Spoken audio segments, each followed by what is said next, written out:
कृपाक्षमहं वन्दे परमानन्दं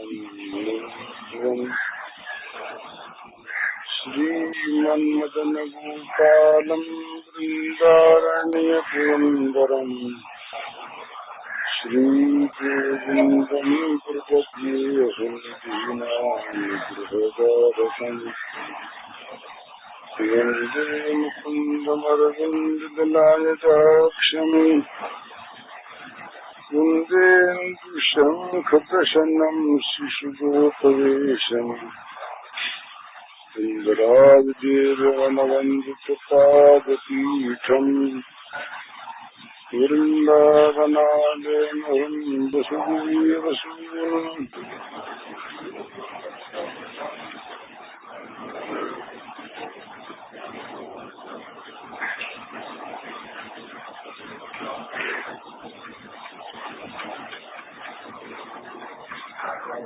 श्री गोविंद पदाम्भुज मधु दत्तेद्भुतं गुणम् यद पायिनो न मुह्यन्ति मुह्यन्ति यद पायिनः।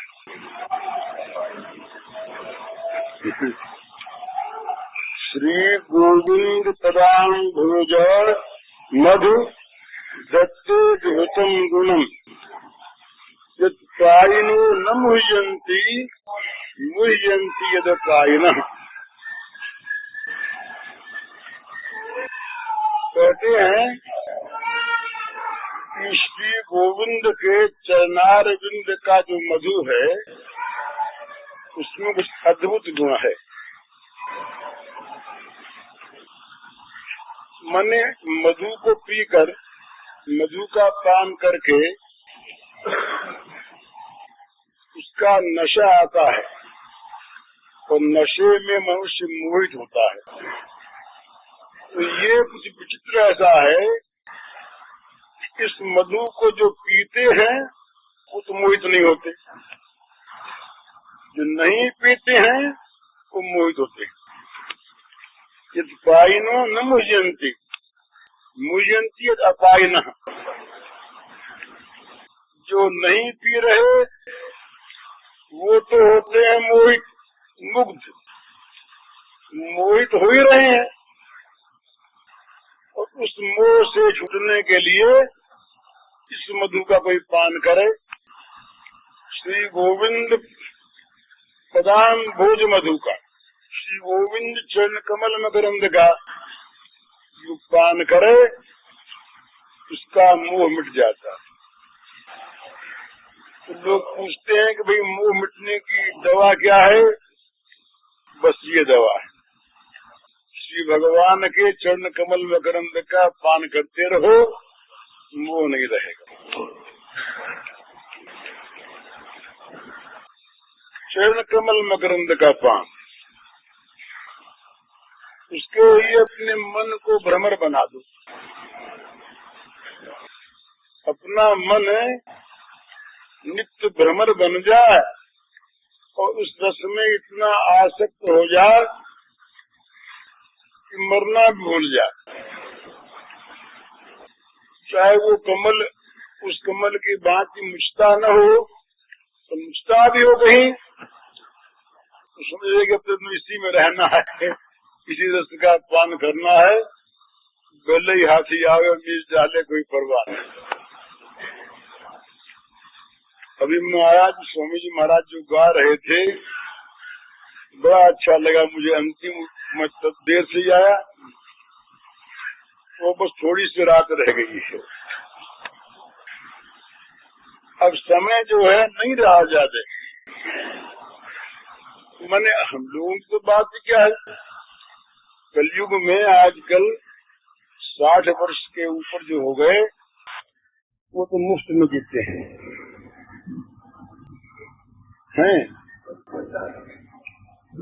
तो नीचे वालों का भी क्या ठिकाना है?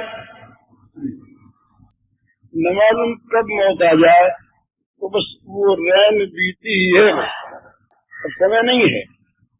मनुष्य को हमेशा ये मानना चाहिए, हमेशा चाहे कितनी छोटी उम्र में हो, इस समय नहीं है। न मालूम अगला क्षण मृत्यु का हो,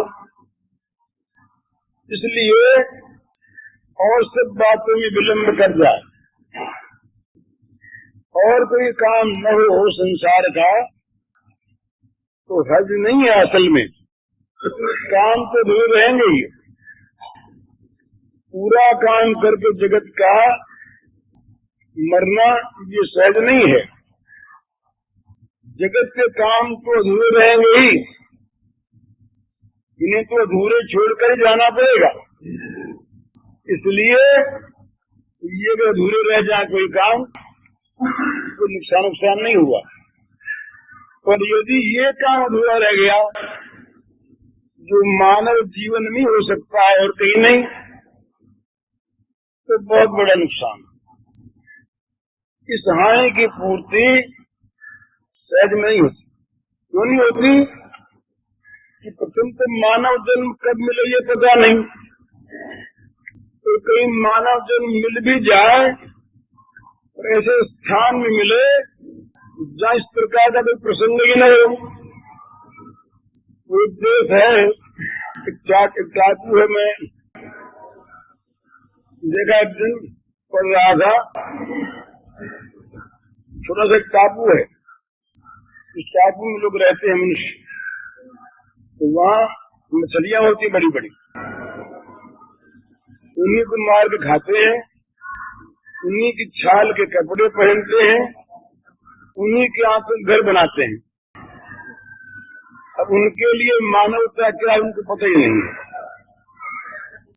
कोई मनुष्य भी हो गए और उस टापू में जाकर जन्मे तो क्या होगा? भारतवर्ष में जन्म और उसमें फिर इस प्रकार का संयोग, गीता, रामायण, उपनिषद, ये हमारे सदग्रंथ सामने। इतने पर भी अगर इस समय को हम लोगों ने खो दिया तो ये महती विनष्टि का है। ये बहुत बड़ी हानि है। इस हानि की पूर्ति कभी होती नहीं। इसलिए सबसे पहला काम जीवन में करने का यही है, इस काम के रहते हुए और काम करें, इस काम को करते हुए और काम करें, इस काम में सहायक बना के और काम करें, तब तो अर्ज नहीं है। और इसको छोड़ के और काम करें, इससे अपने मन को हटा के और काम करें, ये बहुत बड़ी हानि है। तो होना चाहिए कि हमारा मुख्य मन लगना चाहिए इस काम में। ये मैंने कल कहा था संक्षेप में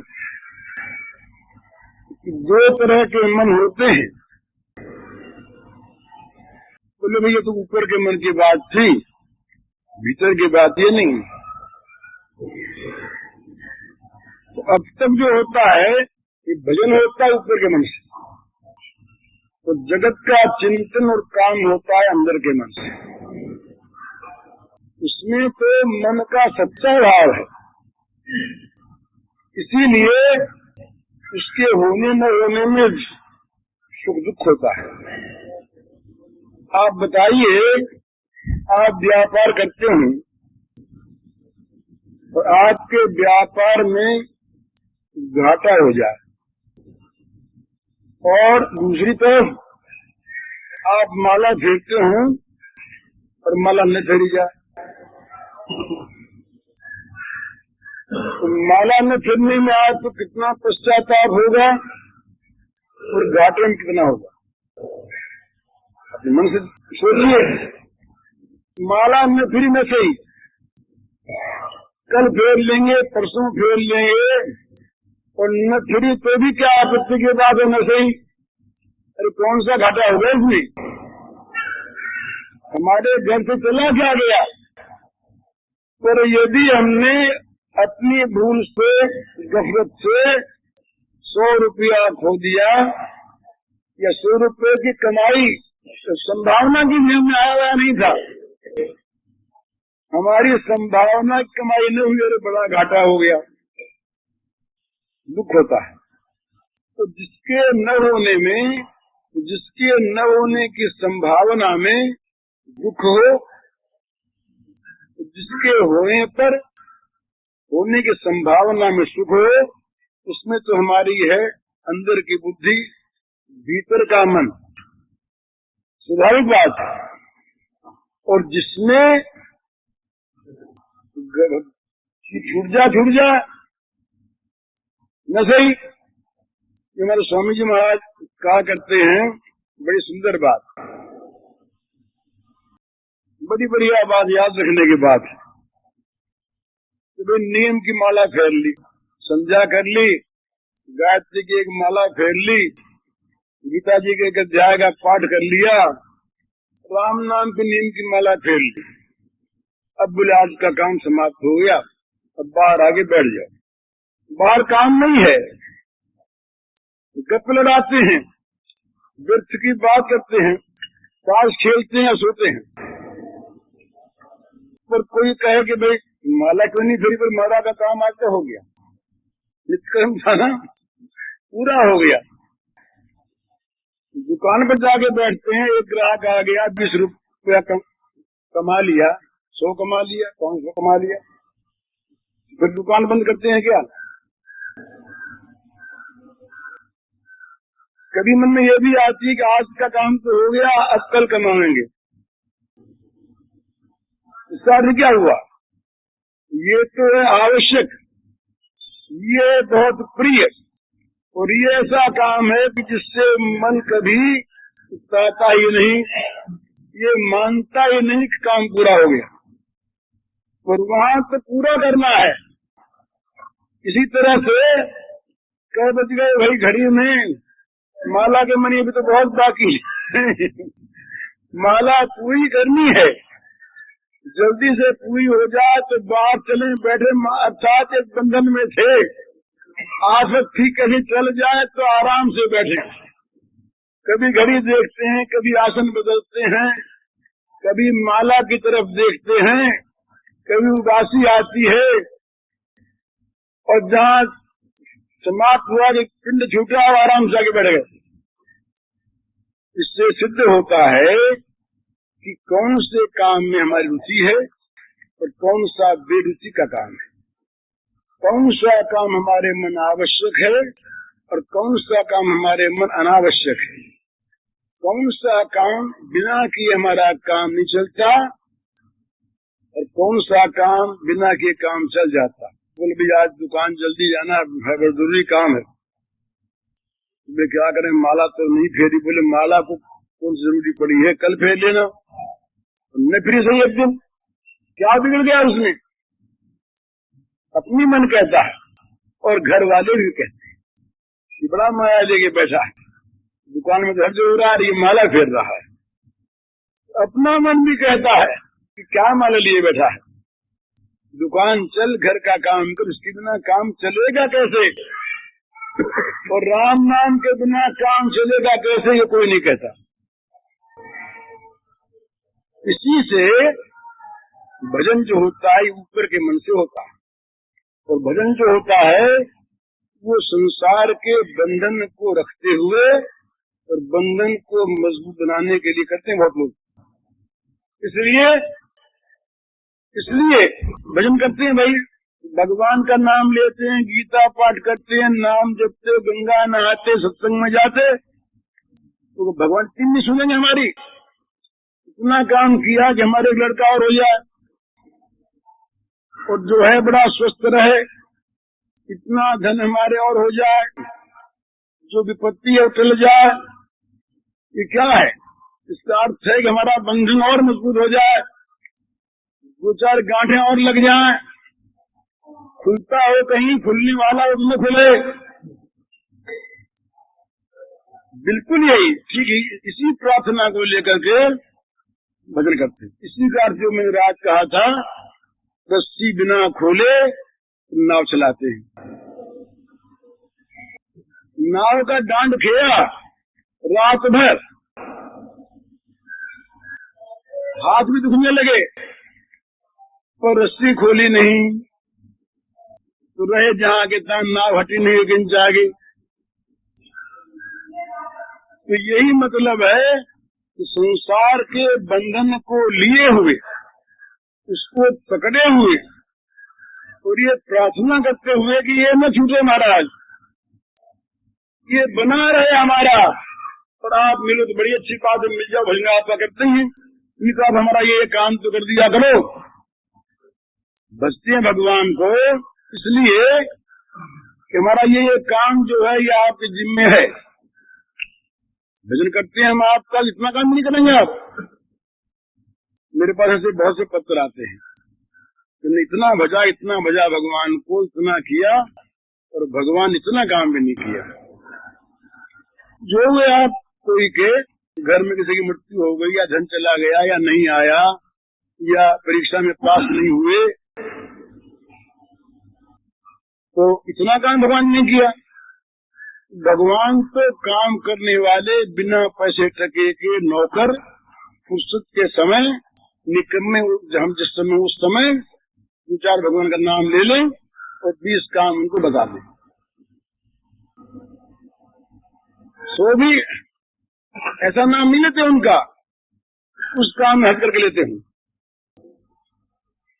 जब निकम्मे हूँ, जब कोई काम न हो तब 2-4 नाम उनका ले ले। तो बड़ा भारी काम, सड़क सा, घर का भार और लोग का भार और इज्जत का भार, ये तो हे राम तुम्हारी आज इज्जत सारी की सारी है, क्यों हमारे आज हम तुम्हारा नाम लिया है।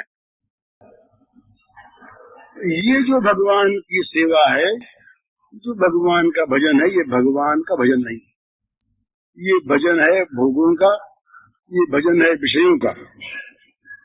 और इसमें भी एक बात है, भोगों के लिए भी अगर भगवान की पुकार हो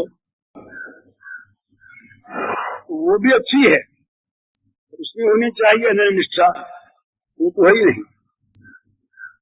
बोले महाराज अब की हमने अमुक व्यापार में अमुक चोरियां की हैं, और उन चोरी के काम के द्वारा इतना रुपया हमारे पास आने वाला है, हमारी वो चोरी सफल हो जाए, वो चोरी का हमारा काम न पकड़ा जाए, और वैसी चोरियां और करने का हमको सुविधा मिलता रहे, ये काम आप कर दिया करें। ये मैं सच कहता हूँ आपसे, ऐसी प्रार्थनाएं बहुत होती है, मैं जानता हूँ। मेरे पास भी ऐसी प्रार्थनाएं कराने के लिए लोग आते हैं, कहते हैं अपनी जान में कि भाई वही हो जाए। तो भगवान पर निष्ठा है ही नहीं, निष्ठा पुण्य पर भी नहीं, पवित्र काम पर भी नहीं, धर्म पर भी नहीं, निष्ठा चोरी पर, निष्ठा पाप पर, निष्ठा बेईमानी पर। तो बेईमानी की निष्ठा पूर्ण होने के लिए भगवान का भजन, भगवान से प्रार्थना, सो भी ऊपर के मन से विश्वास पूर्वक नहीं, ये भजन नहीं, ये ऊपर के मन का भजन है, ये भजन नहीं। सकाम भजन था ध्रुव जी का, सकाम भजन था द्रौपदी मैया का, कितना विलक्षण। अश्वमेध की तैयारी हो रही है, रात का 3रा पहर है, जिसमें महाराज बैठे हैं और सब लोग बैठे हैं, बात तय हो गई, ये अश्वमेध करना है। तो ऋषि महाराज ने कहा, बोले क्या बताऊं, श्री कृष्ण तो है ही नहीं, उनके बिना सलाह किससे लें, काम कैसे करें, बात कैसे हो। बस द्रौपदी बोली, ये कैसे कहा आपने कि वो नहीं है यहाँ पर। धर्मराज बोले, नहीं है तो हम जानते हैं, तुम जानती हो, तो गए वहाँ, यहाँ तो नहीं है। तो बोले अभी आते हैं, यहीं पर है। द्रौपदी ने कहा श्री कृष्ण, बोले हाँ, मनु खड़े थे वहां पर। रात का तीसरा पहर, ये विश्वास प्रत्येक कार्य में दुर्वासा जी आ गए। दुर्वासा जी को भेजा दुर्योधन ने। एक दिन की बात है, दुर्वासा जी गए दुर्योधन के यहाँ, सत्कार स्वागत हुआ।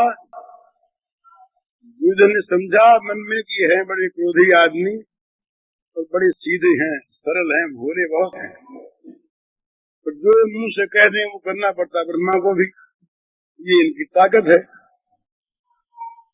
ऐसा उपाय करें, माने जिसका हृदय दुष्ट होता है ना, उसके हृदय में इसी प्रकार की योजनाएं आती, योजना बनाता है वो भी।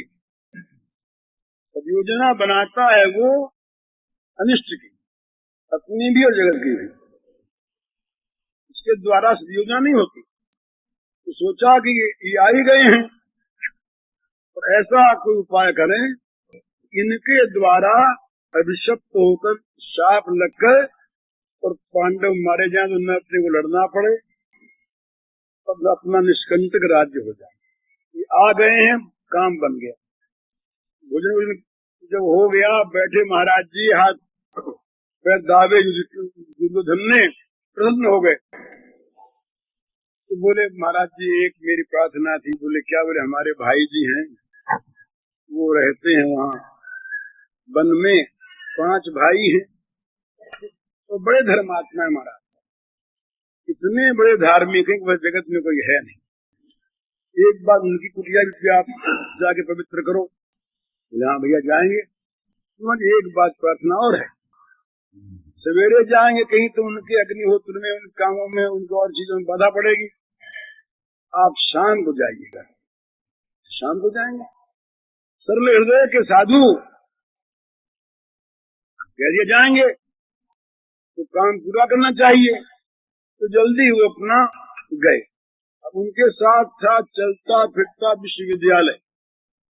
ये हमारे गुरुकुल थे पहले, चल गुरुकुल, चल भी होते थे शांतिपनी जैसे, और ये थे चल गुरुकुल, मूविंग यूनिवर्सिटी। तो ये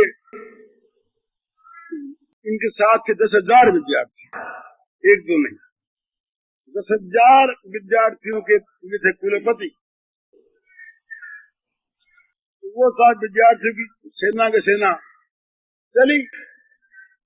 युधिष्ठिर महाराज के पास पहुंचे अपराह्न काल में।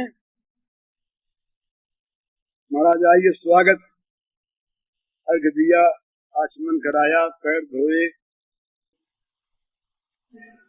महाराज भोजन तो अच्छा हम समझा करके आते हैं, शाम हो गई है, नदी पर आग दीवेंगे, अच्छी बात।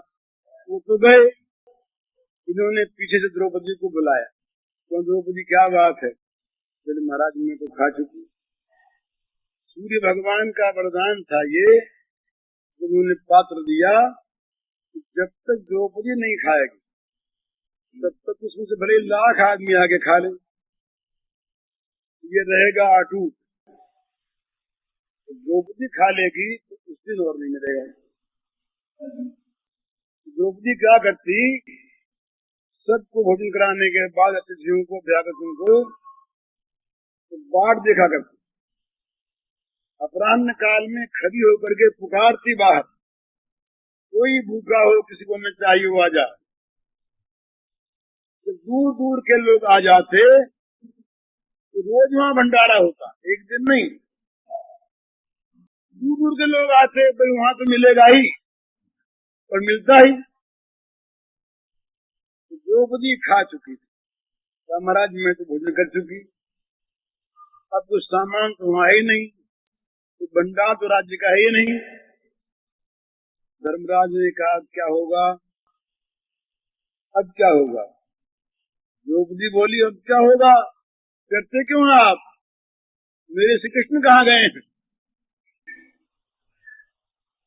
धर्मराज ने कहा वो तो गए ना द्वारिका। बोले द्वारिका नहीं गए, याद श्री कृष्ण बचाओ, बस तैयार।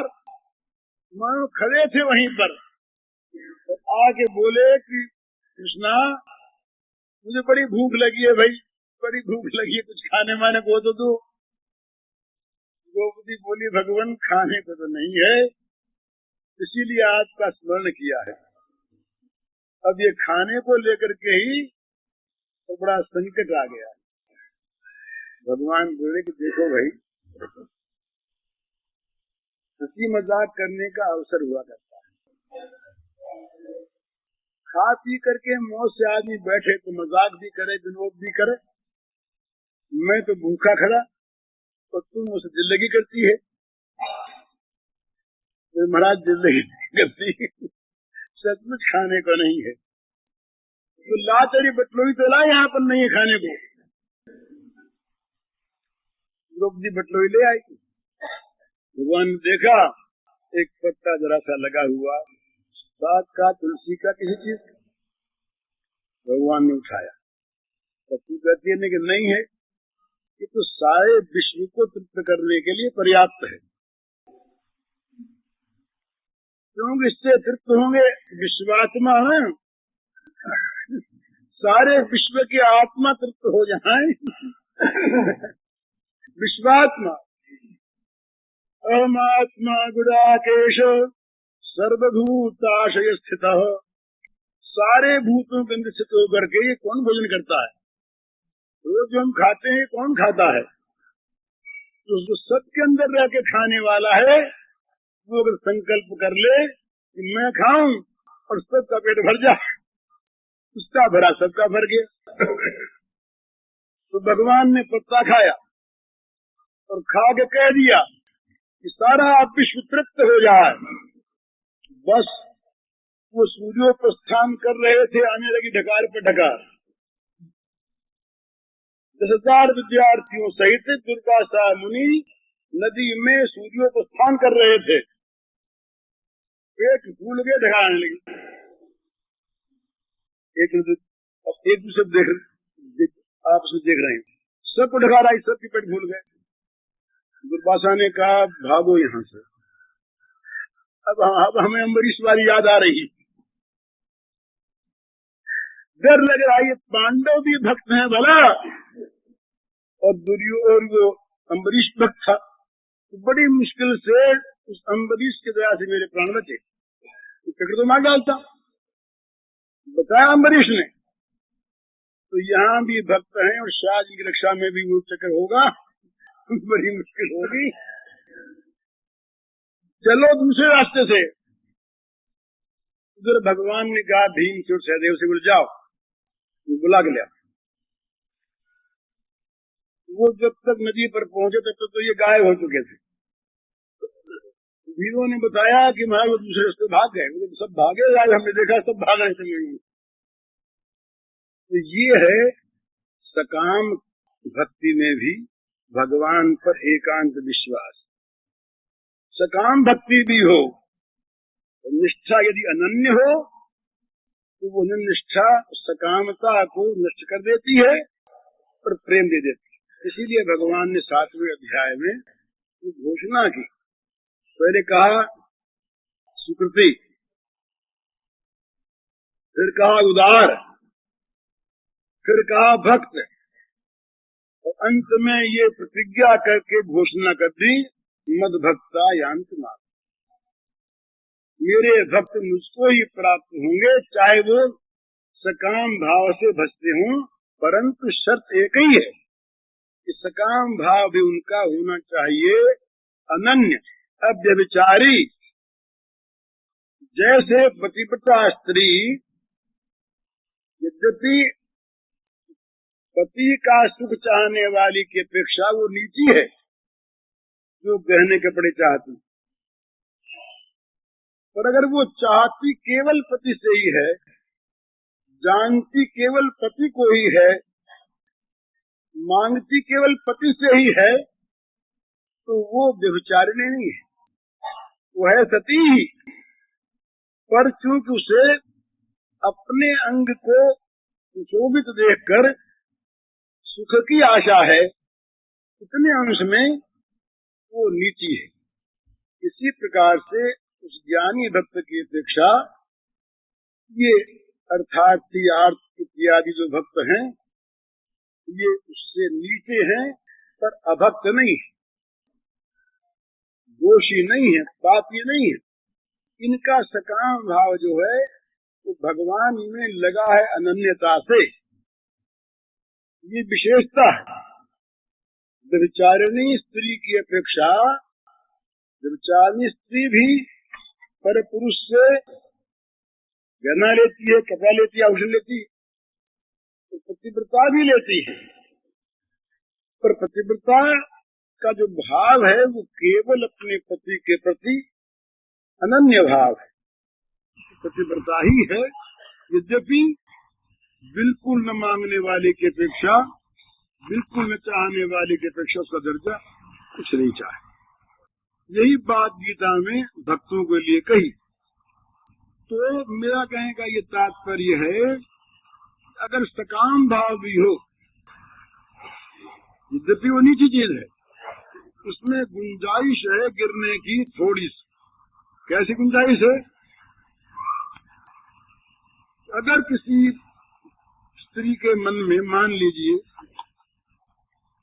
गहने कपड़े की विशेष अभिलाषा जागृत हो जाए, तो पति सेव मांगती है और पति बेचारा गरीब है, उसके द्वारा अगर न मिला उसे गहना कपड़ा, न मिला, असमर्थ हुआ वो, और इसकी लालसा बढ़ती गई, तो किसी दूसरे पुरुष ने गहने कपड़े उसको खूब दिखाए, यद्यपि गिरती नहीं हो, पर गुंजाइश है। गहने कपड़े का अगर अधिक प्रेम होता हो तो कहीं आदमी गिर जा सकता है, कामना वाला आदमी गिर जा सकता है। ये गुंजाइश है। ये गुंजाइश वहां नहीं होगी जहाँ पति में अनन्य प्रेम है, अनन्य भाव है। और ये एक और नियम की बात बताता हूँ मैं आपसे, जिसको किसी संसार के विषय की विशेष आवश्यकता हो, जिसका मन किसी संसार के विषय को परम साध्य मानता हो, उसका साधन बदलते देने लगे। जैसे बोले हमारा ये काम भगवान ही पूरा करे, बड़ा जरूरी काम है, होना ही चाहिए, और भगवान ने पूरा किया तो बोले अब भगवती की आराधना करो। किसने कहा भगवती की आराधना करो?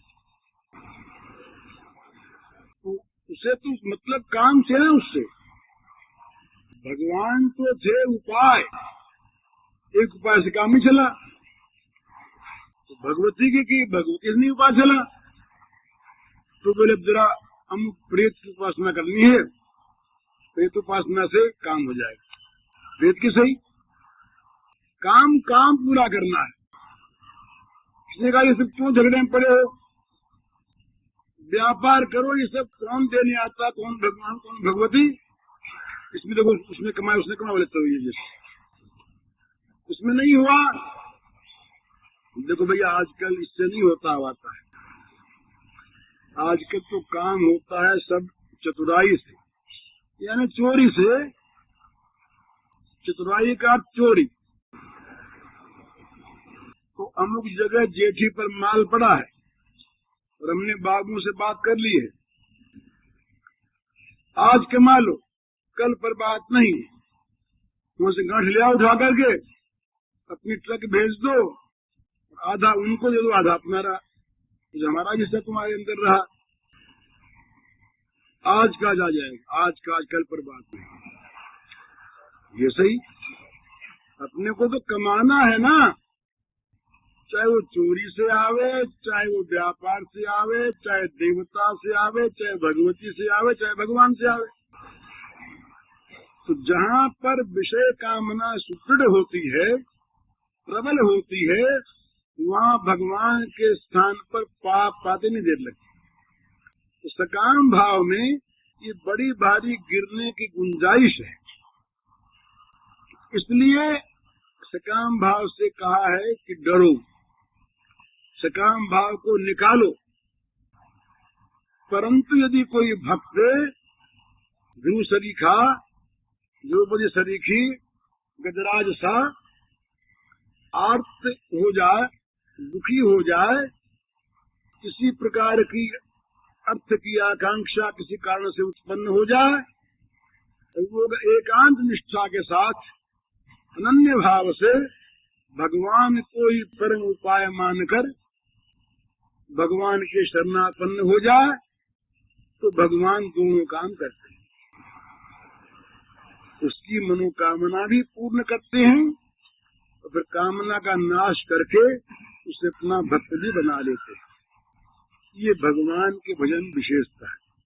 और विशेषता ये क्या है? आपने पढ़ा गीता में, भगवान है सूरज, और भगवान के सिवा कोई भी सूरज नहीं है, व्यापारी है सबके। ये बड़ा अंतर है। आप किसी सूरज से जो आपका भला चाहता हो और जानकार भी हो, वे चीज मांगेंगे तो देगा नहीं। सूरज है ना, वो चाहता है आपका हित, जिस वस्तु से आपका हित होता होगा वो नहीं देगा। जैसे एक तो है बड़ा सुनिपुण, आपका हितैषी, सद्वैद्य, अच्छा डॉक्टर, और एक है दवा बेचने वाला। दवा बेचने वाले के पास आप नुस्खा ले जाइए जहर का, वो जहर आपको दे देगा पूरा दाम मिलने पर। उसको खा के चाहे आप मर जाए और चाहे आप जी। सद्वैद्य के पास आप जाएं और उससे कहें कि आपकी दवाओं में से कोई लाल दवा बड़ी अच्छी वो दे दीजिए, तो कहेगा तुम्हारे रोग क्या, पहले ये बताओ। तुम्हारा रोग हम देखेंगे, निदान करेंगे, जो दवा तुमको चाहिए वो देंगे, तुम्हारी मुंह मांगे नहीं देंगे। इसी प्रकार भगवान जो हैं ये मनोकामना पूर्ण कर ही देते हों, सो बात नहीं है। कभी कभी ऐसा भी करते हैं कि ऐसी थप्पड़ लगाते हैं तो बेचैन हो जाता है मांगने वाला और खींच उठता है। नारद के समान देवर्षि, औरों की बात छोड़ दीजिए, उनके मन में जरा सा अहंकार आ गया। तप कर रहे थे, अप्सराएं आई, उनके मन में विकार हुआ नहीं, तो सोचा हमने तो विजय प्राप्त कर ली। तो गए शंकर जी के पास, ब्रह्मा जी के पास, महाराज जी हमने देखो ना ऐसा कर लिया आपके प्रताप से। शिव ने समझाया कि सब तो ठीक है भैया, तुम ऐसे ही हो, पर हमारा स्वभाव तो भोला है, जो कहो हमसे, हमारे मन में कोई बात है नहीं। पर वो जो है वैकुंठनाथ, वो उनका एक नाम है, भक्त गर्व गंजन। तो भक्त में गर्व का रोग नहीं रहने देते, नहीं रहने देते कोई में भी, पर भक्त के लिए विशेष चिंतन रहते। तो वहां जाके से कहना में ना मत, नहीं तो आफत आवेगी। अब इनके मन में था गर्व, सोचा अपने मन में कि क्या है, अगर वहां जाएं तो वो कुछ भी करेंगे, अपने को फंसने वाले तो है ही नहीं। गए वैकुंठ में, सीधे अंदर पहुंचे अंतपुर में, तो लक्ष्मी जी उठ खड़ी हुई। तो आप कहते हैं कि पिताजी माता जी क्यों थी? हमारे मन में तो आपके दया से कोई चीज है नहीं। तो भगवान समझ गए, बोले हाँ आप तो ऐसे ही है नारद जी, क्या कोई नई बात हुई क्या? तो नई बात क्या हुई, तब कर रहा था, इस प्रकार इंद्र ने ये सब पत्र रचा और ऐसे ऐसे अप्सराएं आई, कुछ हुआ, आपके दया से मेरे मन में कोई विकार नहीं हुआ। ठीक, आप तो बड़े अच्छे हैं, आप ऐसे ही हैं, ऐसा नहीं कहना चाहिए। फिर महाराज में तो हुई बात कही है, नहीं कहना चाहिए क्या है? तो ठीक, वो नगर रचा गया, नगर में स्वयंवर हुआ, स्वयंवर में राजकुमारी वहां बनी, एक भगवान से बन गए, तो नगर भी भगवान बने, स्वयंवर भी भगवान बने, राजकुमारी भगवान बने। अब उनके मन में आया कि राजकुमारी से मेरा विवाह हो जाए, कामना उत्पन्न हो गई। भगवान से कहा महाराज मेरा भला हो तो करिए आप। मन में था मुझे ऐसा स्वरूप दीजिए आपका सा कि राजकुमारी मुझे बर ही ले। भगवान ने पकड़ी उनकी बात, मेरा भला हो कीजिए, उनको दे दिया बंदर का मुंह। बंदर का मुंह लिए जाके दरबार में बैठ गए। अब बंदर के मुंह की ओर कौन देखे, बंदर मुंह पे बैठा हो, राजकुमारी इनको ताके ही नहीं, ये मन ही मन उड़ा।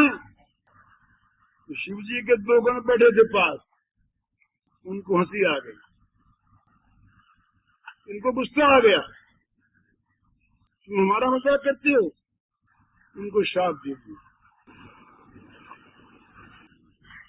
अब ये जहाँ काम होता है क्रोध आता ही है। नारद जी को बोला क्यों क्रोध आता, शाप दे दिया। अब जब राजकुमारी ने इनको बराबरा नहीं और भगवान के गले में माला डाल दी, उसे भगवान लेके गए।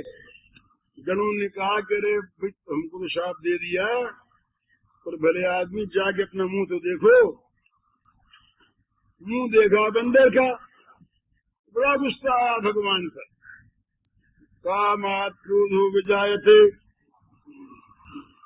गए ढूंढने पीछे पीछे, आप रास्ते मिल गए राजकुमारी के साथ ही। अब ये गुस्से में भरे हुए थे, बोले तू बड़ा नटखट है, तो सिर पर तो दूसरा है नहीं, जैसे इच्छाचारी मन में आवे सो करे, कोई तो शासन तो करने वाला है नहीं, सबका बड़ा शासक हमारे साथ मजाक करता है। देख हमारे हृदय में कितनी आग लग रही है, जैसे मैं अस्सी के दियो में रोता हूँ, तू भी ऐसे रोएगा। भगवान ने कहा तथास्तु, क्या कि हंसे कि माया उतरी, माया उतरी चरणों में गिर के पड़े। बोले महाराज बड़ा अपराध हो गया। बोले अपराध नहीं तो मैं कह रहा था कि भगवान मन मानी चीज देते भी नहीं, कभी कभी तो उल्टा हर लिया करते। पूछा कि भाई ये शिवजी महाराज तो प्रसन्न होकर के दे देते हैं, तो आप देते नहीं, क्या बात है इसमें? तो बोले भाई हमारा स्वभाव कुछ दूसरा है, उनका दूसरा है। तो कैसे दूसरा है? तो बोले देखो शिवजी महाराज जो है ना, ये तो भय भोलानाथ, मन में आया सुखिया, ये अपना जो नहीं देखते कि हमारा क्या होगा। भस्मासुर से कह दिया कि हाथ रखे जिसके सिर पर बस हो जाए। बोले पहले आप ही को देखना क्या भस्म होते हैं या नहीं होते हैं, परीक्षा करें अपनी। अब शिव जी आगे आगे भागे, मेरे पीछे पीछे धरूंगा हाथ में, परीक्षा करूंगा ना। तो भगवान फिर वहां बचाने के लिए फिर मोहिनी बने, दर्शन मोहिनी अवतार से शिव जी को देना था, फिर मोहिनी बने और कहा कि पागल हुआ, ये बोल रहा है पागल, इसकी बात सत्य मानता है, ये तो ऐसे ही बकता रहता। अगर तू परीक्षा करना चाहता तो पहले अपनी करना, सिर पर हाथ रख के देख। हाँ बोले तुम ठीक कहते हो, सिर पर हाथ रखा कि भस्म हो गया। तो मतलब कहने का ये कि भगवान जो हैं ये औघरदानी तो हैं, पर भोलेनाथ नहीं है, ये बड़े विचक्षण हैं। तो ये तो इन्होंने कहा कि भाई हम तो, हमारी तो कुछ अलग अलग चीज है, तुम कभी दे देते हैं और कभी छीन भी देते हैं। तो हम तो जिस पर दया करते हैं, कृपा करते हैं, हम तो उसका धन हर लिया करते हैं। हरिष्यत धनम शनई ही, जिस पर हमारा अनुग्रह होता है उसके धन को हर लेते हैं। हमारा क्रम बताया भगवान ने, ये भागवत के 88 का अध्याय में आता है। क्रम बताया भगवान ने कि देखो हम केवल धन ही नहीं हरते, हम क्या करते हैं कि वो संसार की वस्तुओं की प्राप्ति के लिए जिस उद्योग में लगता है हमारी कृपा उस उद्योग को नष्ट कर देती है। जिस काम में हाथ लगाया वही खत्म, जिसमें हाथ लगाया वही समाप्त, सफलता कहीं होती ही नहीं।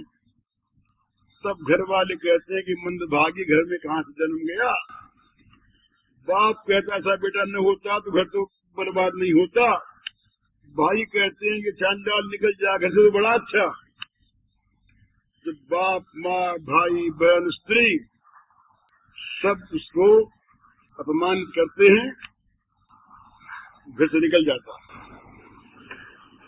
घर से निकल करके फिर जाता है वो मेरे किसी प्रेमी भक्त के पास।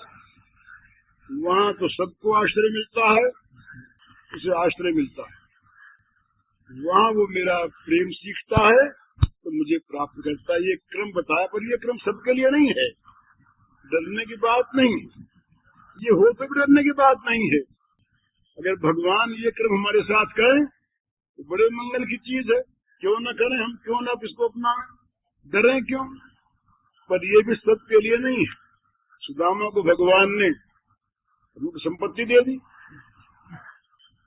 भगवान देते भी हैं लेते भी हैं। तो है सद्वैद्य, किसी को दवा देते हैं क्विनाइन कड़वी, भाई मलेरिया है तो उसको पुरान नीम करंट देना ही पड़ेगा।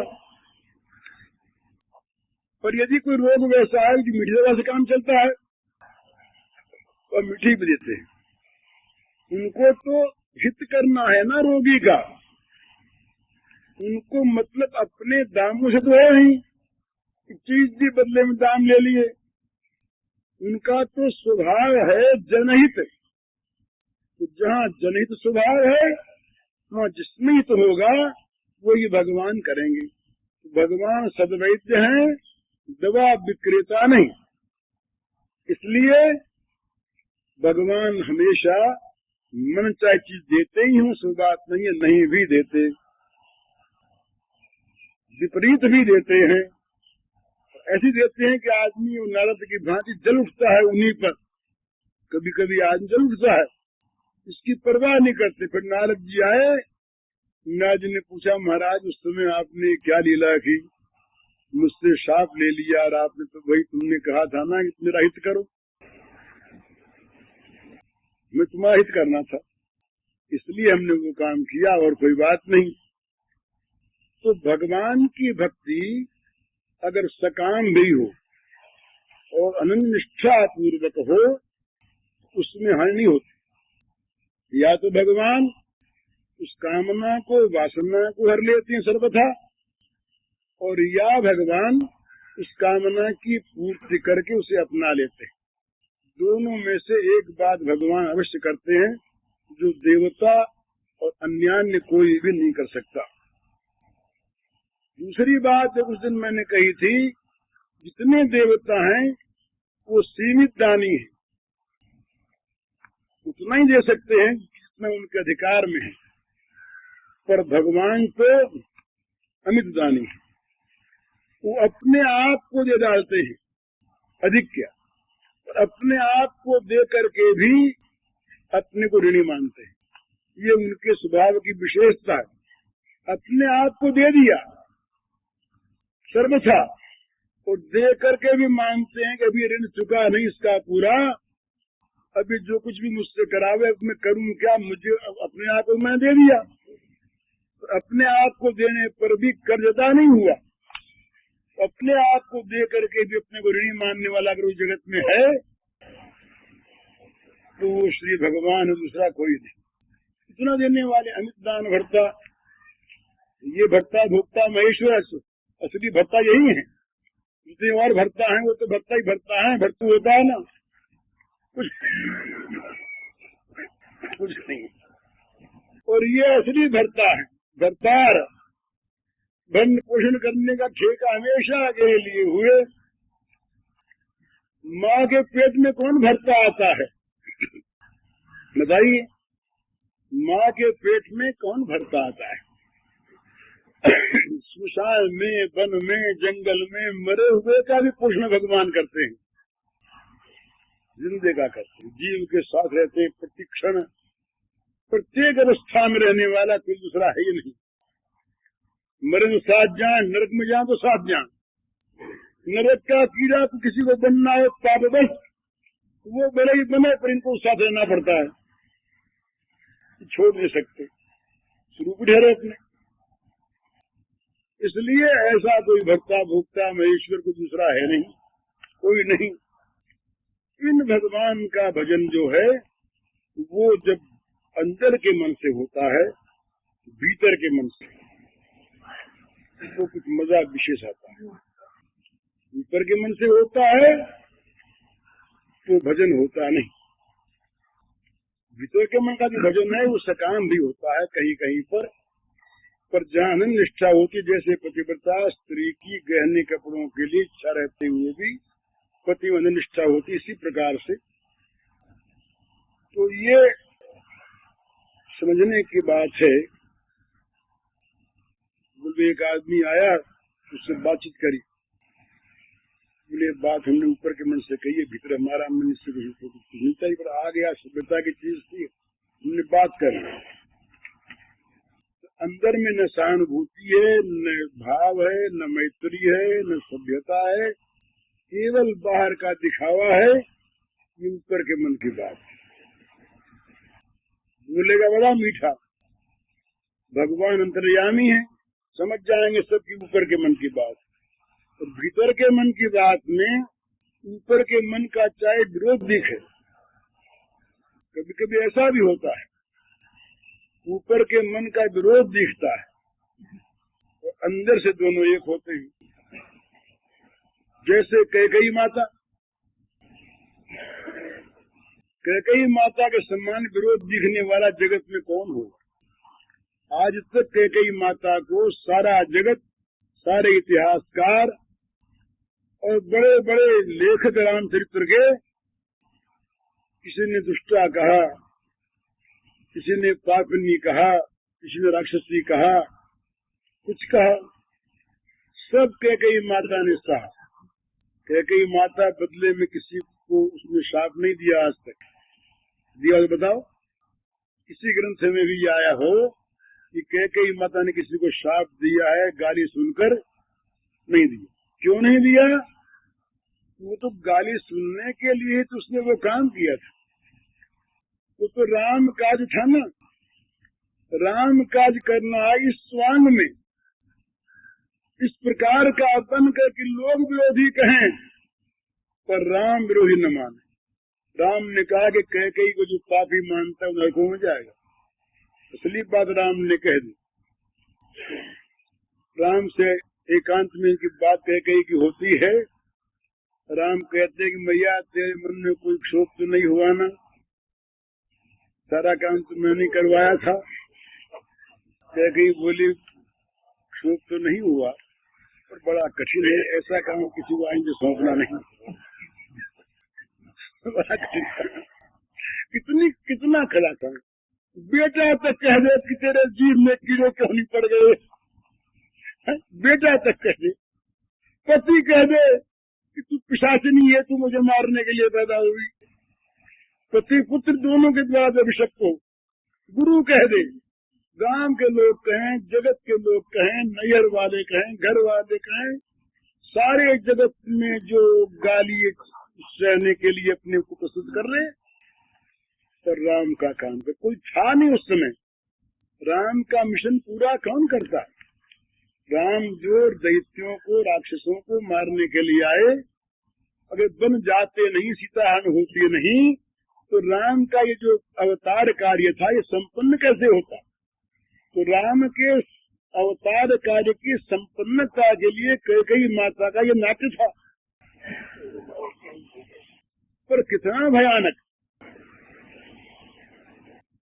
कितना मर्म बेधी गाली सह रही है और मन में प्रसन्न है कि राम का काम हो रहा है। तो कभी कभी इस प्रकार से ऊपर से विरोध होकर के भी मन में बड़ा प्रेम रहता है। ये अंदर के मन का प्रेम, बाहर से तो बड़ी कुटिलता है। राम को वनवास भेजे 12 साल के लिए, 14 साल के लिए, तो अपने हाथ से बलकल वस्त्र ला करके रख दे, सीता जी के सामने रख दिए। औरों की बात छोड़ दी, वशिष्ठ महाराज क्रोध आ गया। कहा राम को वनवास हुआ, सीता को हुआ, कलंकिनी किनको ला के तू देती है? बस वशिष्ठ को ने भी नीच समझा, औरों की बात छोड़। तो वो अपने कार्य में, अपने कर्तव्य में मस्त है, सब सुनती है, सब सहती, किसी को शाप नहीं देती, किसी को बुरा नहीं कहती, और फिर लज्जा संकोच का भी नाट्य करती है। पर भगवान को देखिए, वो तो मतलब की चीज है ना। इससे कहा ये काम करना, तो पहले उसी से मिलते जाके बस तुमने ठीक कर दिया। आप देखिए वन में गए तो पहले उससे मिले, अयोध्या में लौट करके आए पहले उनसे मिले, बोले तुमने खूब किया काम, ठीक ठिकाने से हो गया, कोई पहले उनसे मिले, क्योंकि वो तो अंतरंग चीज थी ना।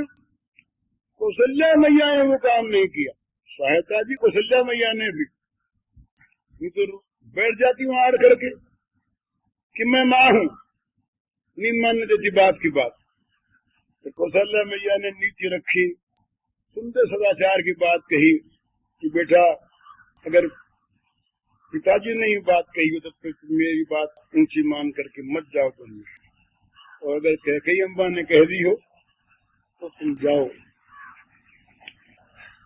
तो ये नीति रखी वहां पर, बड़ा सुंदर भाव दिखाया सहायता की वन में जाने में।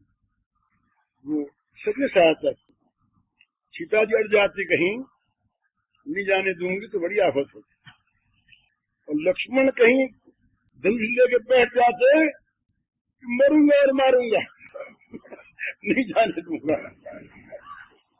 ये तो ऐसे ही थे, पर ये भी अनुभव हो गए उस समय। ये नहीं कहा कि मत जाओ, ये तो कहा कि अन्याय है, पाप है, ये पिता स्त्रीण है, ये है वो है, पर ये मत कहा जाओ, मैं साथ चलूंगा। ये कहा कि तुम बनो तो मैं भी बनूंगा। तो सब लीला में सहायक हुए प्रकारांतर से भगवान के। सबसे बड़ी सहायता, सबसे बड़ा काम किया कैकेयी अम्बा ने, जो भगवान की लीला के संपन्न करने का नाटक जो था, तो पूरा का पूरा उसकी भूमिका रच दी, पूरी भूमिका बना दी।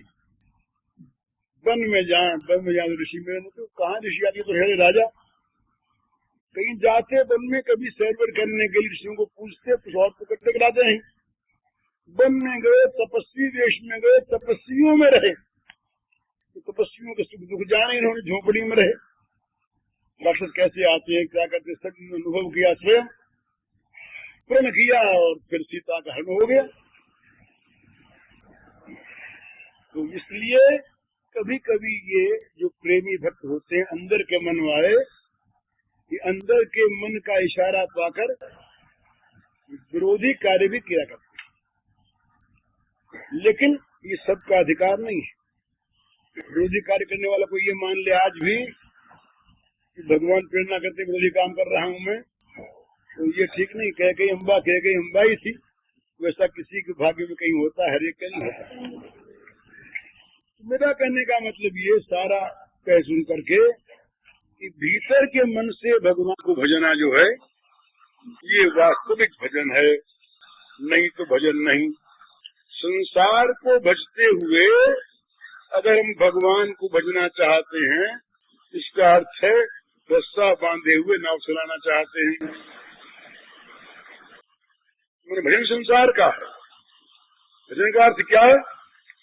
चिंतन संसार का, इच्छा संसार की वस्तुओं को प्राप्त करने की, अभिलाषा संसार के योगक्षेम की, सुख दुख संसार के वस्तुओं के आने जाने में, मन फंसा हुआ संसार के प्राणी पदार्थों में, और कभी भगवान को याद करें और करके यही कहेंगे जो हमारा संबंध है, प्राणी पदार्थ हमारे हैं, कि बने रहें और बढ़े, उससे हमारा में कभी मन निकले नहीं।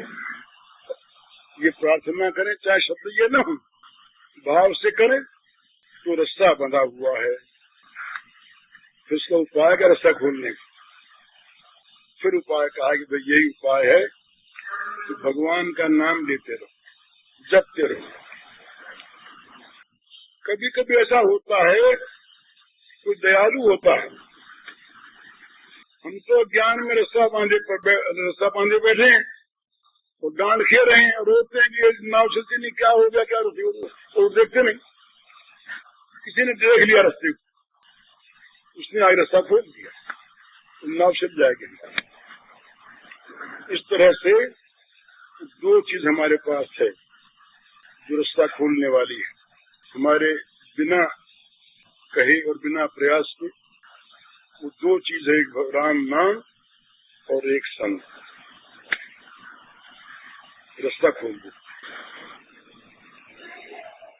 इसीलिए राम नाम अगर जीभ पर आ जाए और संत अगर आंखों के सामने आ जाए, संत का जो मिलन है, इसको इसीलिए नारद जी ने कहा है कि अमोघ है। तीन बात कही, दुर्लभो गम्यो मोघश्च, संत का मिलना दुर्लभ, बहुत कठिन, और मिल जाए तो पहचानना बड़ा मुश्किल। हमारे पास तो संत को तोड़ने का कांटा है नहीं। कोई आदमी लकड़ी और पत्थर तोड़ने का बड़ा कांटा हो उसके पास, और कोई जौहरी उसके पास जाए कि हमारा हीरा तोड़ दो, तो जौहरी बेवकूफ। पूर्व श्री भाई जी के इस प्रवचन का शीर्षक है चेतावनी एवं सकाम भक्ति, और इसका कैसेट संख्या है 73।